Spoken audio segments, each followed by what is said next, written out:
Are we talking about 5, 10, 100? And it really depends, right? It depends how many sports books you're using. I've used over 50 sports books. I recommend for every new sports bettor, sign up for all the books that are legal in your location. The more books you're using, the more arbitrage plays there's going to be, right? Sometimes FanDuel is screwing up a lot of their lines, and there's a ton of arbitrage bets on FanDuel. Other days it's Caesars or Fliff. It really depends. So I always recommend, most of these books have pretty lucrative sign-up bonuses and promos when you first register anyways. Sign up for the books that are legal in your state, and you'll kind of start to get a sense of which books have the most arbitrage opportunities on a daily basis.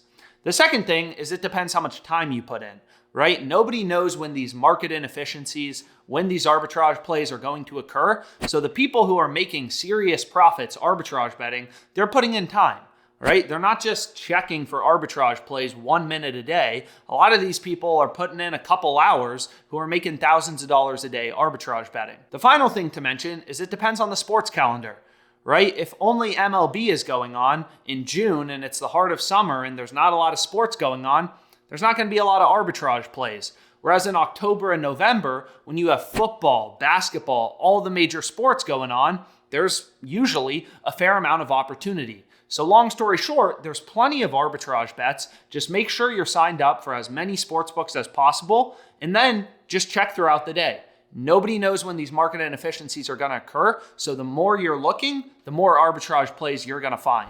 So really briefly, I'll show you how I arbitrage bet. OddsJam has a betting tool for arbitrage, and the first step is just select the state you're located in.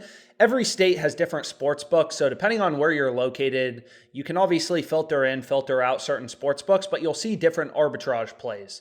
So the first play we can see right here is between Bovada and FanDuel. OddsJam actually recently introduced a feature called one-click bet. It only works for certain sports books like FanDuel, but it will automatically link you to the bet on the sports book to try to make arbitrage betting faster so you're able to get more plays down.